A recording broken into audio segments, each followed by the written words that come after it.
Look, I don't really like the term woke. That said, our primary purpose is to entertain. And where we can entertain responsibly, obviously, we try to do that. We try to have a positive impact on the world. The Fantastic Four First Steps. And do they have a Rachel Zegler problem? At least, according to Christian Toto at Hollywood and Toto, they could be headed for some trouble.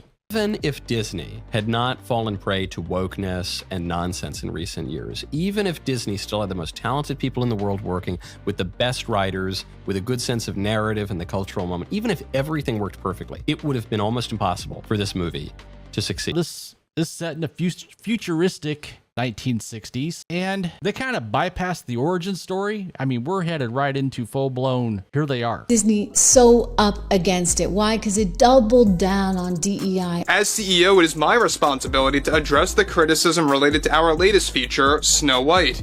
I also like how Disney doesn't have any, new ideas. So right.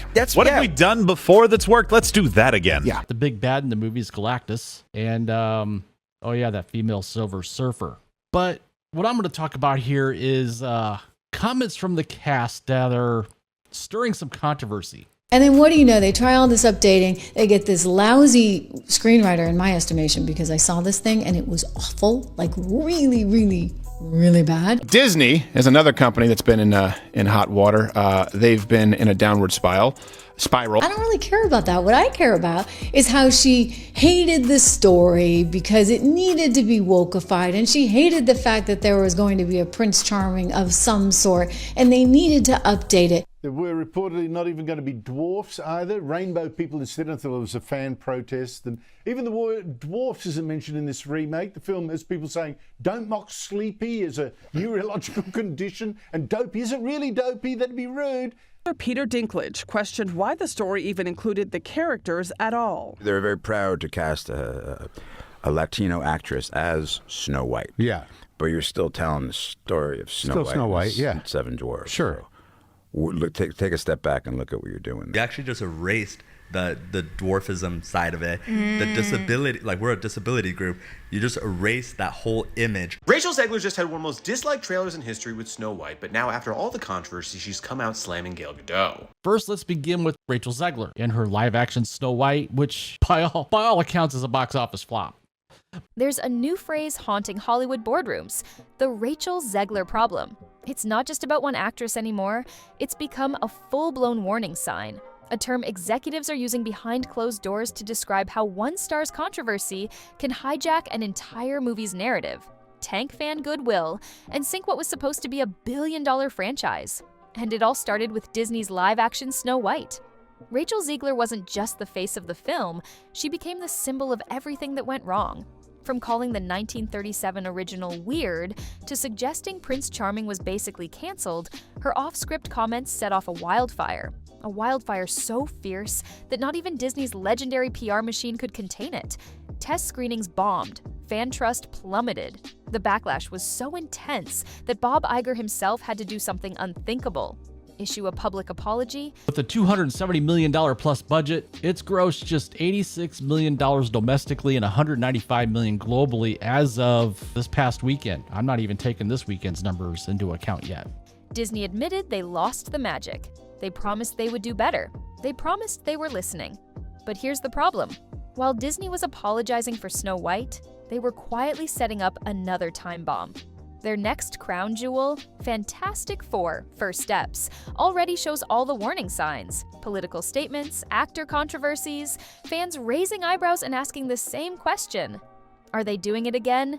Because if Disney didn't learn from Rachel Zegler's backlash, Fantastic Four might not just flop, it could be the final proof that no apology can save a sinking brand. And once you hear who's at the center of the new controversy, it'll all make sense. The Snow White disaster didn't happen overnight. It was a slow-motion train wreck that everyone inside Disney saw coming, but nobody could stop. It started early, way before trailers or interviews. Behind closed doors, insiders whispered that the script felt off. Confused themes, rushed rewrites, and endless demands from marketing teams, merchandise executives, and cultural consultants tugged the story in 20 different directions. She called the 1937 Snow White weird and dated, labeled the prince a stalker, and made some rather polarizing political statements, like, free Palestine on a post promoting Snow White. It wasn't classic enough for nostalgia fans. It wasn't modern enough for progressive critics. It was trapped, awkwardly trying to please everyone and satisfying no one. Reshoots dragged deep into the winter holidays. Cast and crew slogged through freezing fake forests built inside rushed sound stages. Editors scrambled to stitch a broken narrative together, but the damage was already done. Then came the test screenings. Instead of magic and wonder, audiences were left scratching their heads. Scenes felt jarring. Emotional beats fell flat. Moments that were supposed to inspire laughter or awe got the wrong kind of giggles. And just when Disney thought things couldn't get worse, Rachel Zegler took center stage. During press events, she dismissed the 1937 Snow White as outdated, called it creepy, mocked the romance, pitched her Snow White as a sword-wielding, prince-free rebel. Supporters loved it, but millions of longtime Disney fans felt like their childhoods were being ridiculed on a global stage. The backlash exploded overnight. Social media twisted her quotes, remixing them into viral clips. TikToks mocked the trailers. Memes turned Zegler into a symbol of Hollywood arrogance. Someone who was handed an iconic role and then spent months trashing the very story that made it famous. The Fantastic Four cast, well, I gotta say they're raising some similar concerns here. First, you got Joseph Quinn playing Johnny Storm, who told Variety he views past versions of Johnny as a womanizer and sexist. Within weeks, a simple controversy mutated into something bigger, the Rachel Zegler problem. A chilling reminder that one miscalculated campaign could doom even the most powerful brand in entertainment. And Disney? They thought a simple apology would fix it. They had no idea what was coming next. When Disney issued that public apology, it wasn't just rare, it was historic. The studio that built its empire on fairy tales had just admitted they messed up the retelling of the most famous one. Bob Iger himself stepped in. Emergency meetings flooded the Burbank offices late into the night. Crisis dashboards lit up like Christmas trees. Red alerts everywhere. Brand trust with families was tanking faster than anyone had ever seen. At first, Disney's leadership thought they could spin the story. Blame internet trolls, blame misunderstood messaging, blame change-resistant audiences. Much like Zegler's Snow White critiques, Hollywood and Toto notes Quinn's comments haven't gone viral yet, but they're fueling skepticism among fans wary of Hollywood tweaking beloved characters. But an internal audience report crushed those hopes instantly.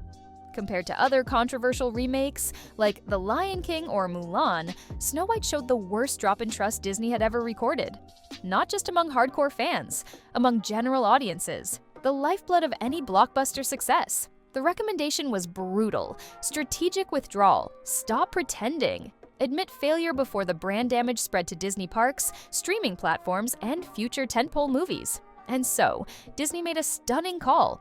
They paused all upcoming live-action remakes. Projects like The Hunchback of Notre Dame and Atlantis were shoved into cold storage, leaving artists, writers, and costume designers stranded in limbo.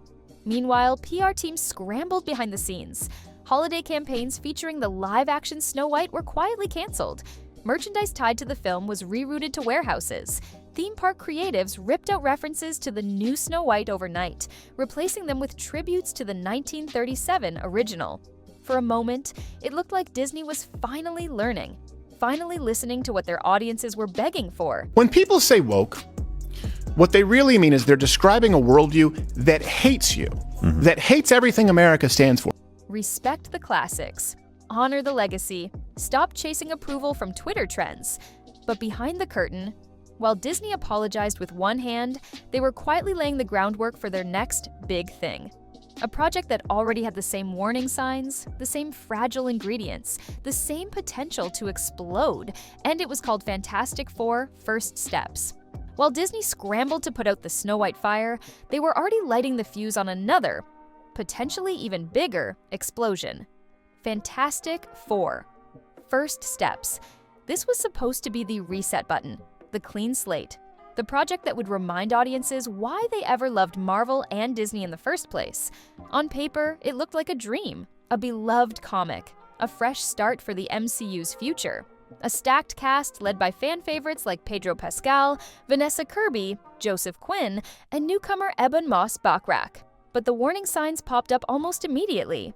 Instead of focusing on celebrating Marvel's first family, interviews and press snippets showed a troubling pattern, actors talking down the source material. Joseph Quinn, cast as Johnny Storm, aka the Human Torch, said in an interview that the original character was a womanizing devil-may-care guy. While the Fantastic Four cast comments aren't as inflammatory as Zegler's Snow White remarks, they're still walking a pretty dangerous line here. Actors need to realize that alienating half their audience does more harm than good. And questioned if that archetype was even sexy these days. Vanessa Kirby, set to play Sue Storm, emphasized how they were modernizing the character so she wouldn't come across like a doormat from old comics. And the biggest shock of all, reports revealed that the Silver Surfer, traditionally one of Marvel's most iconic male cosmic heroes, would be gender-swapped into a female character for the reboot. Across fan forums, Reddit threads, and YouTube reactions, the alarms were deafening. "Here we go again," fans muttered. "Another classic team getting reimagined to chase headlines instead of telling a great story." It wasn't just the changes, it was the attitude behind the changes, the subtle but clear implication that the original comics were outdated, problematic, or in need of correction. The same energy that torpedoed Snow White was creeping into Fantastic Four, before a single trailer even dropped. And if that wasn't bad enough, the next controversy would hit even harder. Because this time, it wasn't just about characters, it was about real-world politics. And Pedro Pascal was about to step straight into the storm. If the casting controversies didn't rattle Disney enough, Pedro Pascal's latest move poured gasoline on the fire. At the London premiere for Marvel's Thunderbolts, Pascal made headlines, not for what he said, but for what he wore. A bold, blood-red designer shirt that screamed across the cameras, "Protect the dolls!" The message wasn't random. The 2005 film got a sequel, but it really wasn't a fan favorite. And that 2015 reboot? A critical and commercial disaster. It was a high-profile nod to the transgender community, a statement supporting trans rights during one of Hollywood's most politically sensitive moments. On its own, the shirt might have passed quietly, but Pedro Pascal didn't stop there. Soon after, reporters dug up Pascal's old Instagram posts where he had slammed author J.K. Rowling as awful and disgusting for her views on gender identity. That reopened an entire cultural war, one that had already divided fans across the globe. Within hours, the backlash detonated online. Conservative outlets accused Pascal of alienating core Marvel audiences. Fan groups warned that Fantastic Four was shaping up to be another lecture instead of an adventure. Memes exploded, labeling him the new Rachel Zegler, someone whose personal politics were now tangled inseparably with their blockbuster role. Hashtags like Protect the Box Office and Fantastic Woke started trending, fueled by fans who loved Pascal as an actor but didn't want real-world politics invading their escapist fantasy. The worry wasn't just about Pascal himself, it was about pattern recognition. Just like with Rachel Zegler, a beloved franchise was no longer being marketed on its merits. It was being overshadowed by controversy, by identity debates, by narratives that split audiences before the first frame even hit theaters. And Disney, instead of stepping in to calm the waters, they stayed silent, which made one thing brutally clear. The same ingredients that poisoned Snow White's magic were now brewing inside Fantastic Four. This 2025 film is Marvel's chance to get it right, kicking off the MCU's cosmic era with Galactus and the Silver Surfer. And what started as nervous whispers was quickly becoming full-blown panic across fandoms. But how deep does the damage really go? The numbers will tell the real story, and they aren't pretty. The moment Pedro Pascal's shirt went viral, the dominoes started falling. Fast. Marvel forums lit up overnight. Longtime fans, the same ones who had defended Marvel through youps and downs, suddenly weren't sure if they even wanted to show up for Fantastic Four's opening weekend. On Reddit, the term #FantasticWoke caught fire. On X, formerly Twitter, memes labeled the upcoming movie as Fantastic Flop First Woke Steps. YouTube creators, some with millions of subscribers, started dropping brutal takedowns, warning that Disney was setting itself up for yet another public humiliation. It wasn't just the hardcore fandom either. even casual moviegoers, the ones Disney depends on to push films past the billion-dollar mark, seemed confused. Who exactly was this movie for? Older fans felt alienated by the idea of the classic characters being fixed or updated. Newer audiences, burned by phase after phase of messy Marvel output, seemed lukewarm at best. And the political baggage surrounding the cast only made things murkier.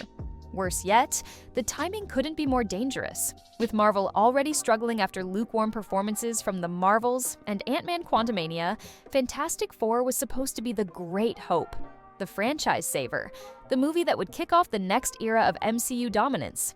Instead, it was starting to look like Snow White all over again. A project crushed not by bad effects or even bad actors, but by broken trust. Alienating fans before release could be a fatal blow. Entertainment Weekly describes the film as a retro-futuristic adventure with massive stakes. Fans no longer felt like they were being invited into a world of imagination. They felt like they were being lectured, talked down to, told that the stories they loved needed to be corrected for modern tastes. And if there's one thing the Snow White debacle proved, it's that once that trust breaks, no amount of apology videos, press tours, or flashy trailers can fix it. The warning signs were everywhere, and for those who were really paying attention, it was already too late. But if you think fan backlash is scary, the cold, hard numbers tell an even more brutal story. Words can be spun, press releases can be polished, but numbers don't lie. And behind Disney's glittering apology, the financial reality was brutal. According to insiders, Snow White wasn't just a disappointment, it was a historic loss. Hundreds of millions burned away in production costs, reshoots, abandoned marketing campaigns, and shelved merchandise. Worse, the brand damage extended beyond one movie, rattling theme parks, toy lines, even Disney Plus subscription numbers. Analysts estimate that if Snow White had released at full scale without the apology pivot, the long-term losses could have been catastrophic, sinking future projects before they even launched. Which brings us back to Fantastic Four. The reported production budget, around $220 million. Add marketing and distribution, and that number easily doubles. In a normal world, Fantastic Four would need to clear at least $500 million globally just to break even. But this isn't a normal world. If even 25% of the Marvel fanbase stays home, casting Julia Garner as a female Silver Surfer already sparked debate, and now you throw in Quinn, Kirby, and Pascal's comments, and they're just adding fuel to that fire. Signs already. Preliminary surveys show trust in the Marvel brand is lower today than it's been in a decade. Casual fans are fatigued, die-hard comic loyalists are angry. Even Disney's streaming platform, once a golden goose, is feeling the tremors. Disney Plus growth has slowed dramatically, with executives quietly admitting that theatrical flops hurt streaming loyalty too. It's not just about Fantastic Four anymore, it's about the ripple effect. Every failed reboot, every mishandled controversy, every broken promise chips away at the Disney empire itself. And if Fantastic Four collapses, it won't just be another bad quarter, it'll be a flashing neon sign that no amount of apologies can undo the damage already done. But if you think the financial stakes are high, wait until you hear what's happening inside Disney's executive boardrooms, because the conversations happening there are even scarier. Inside Disney's top floor boardrooms, the mood isn't just anxious, it's desperate. Privately, executives know what's at stake. If Fantastic Four flops after Snow White's meltdown, it won't just be another PR nightmare. It could trigger a full-blown leadership crisis. Bob Iger, once hailed as the visionary who saved Disney, is already walking a political tightrope. Investors are restless. Streaming wars are heating up. Park attendance is wobbling post-pandemic. And now, $2 billion franchises are hanging by a thread. Analysts predict 3 possible outcomes for Disney after Fantastic Four. Best case, the movie ignores the noise, connects with audiences, and gives Marvel a lifeline. If fans feel the cast is disrespecting the comics or pushing agendas, they might skip the theater altogether, just like what happened with Snow White. Unlikely, but not impossible. Moderate case, the film underperforms, triggering another apology cycle, a hard pivot back to safe storytelling, and mass layoffs in creative departments. Worst case, Fantastic Four bombs hard, Wall Street freaks out, activist investors push for sweeping changes, Iger faces pressure to step down, and Disney is forced into a soul-searching rebrand, one that could take years to rebuild public trust. Behind the scenes, rival studios are already planning to pounce. Sony, Universal, and even Netflix are greenlighting simpler, nostalgia-driven projects, hoping to lure away the family audiences Disney risks losing. And the irony? This entire disaster could have been avoided. Disney didn't lose audiences because they dared to modernize. They lost audiences because they stopped telling timeless stories first. They put marketing slogans over magic, politics over wonder, activism over heart.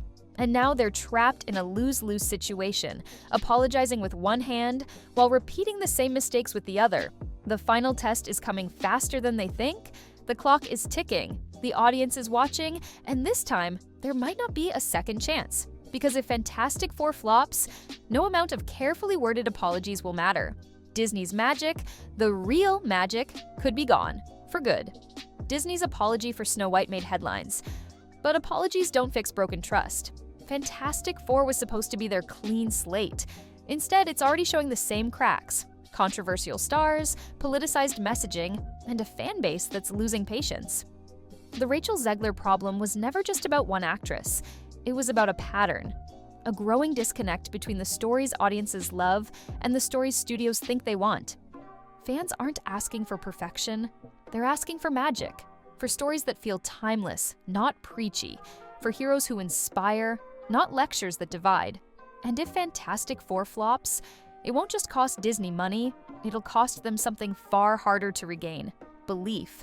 Because once the magic is gone, once audiences stop believing, no apology in the world can bring it back. The stakes couldn't be higher. Disney's future hangs in the balance, and the clock is already ticking. What do you think? Is Fantastic Four Disney's chance to rebuild, or their final mistake? Let's hear it in the comments. Because this story, it's far from over.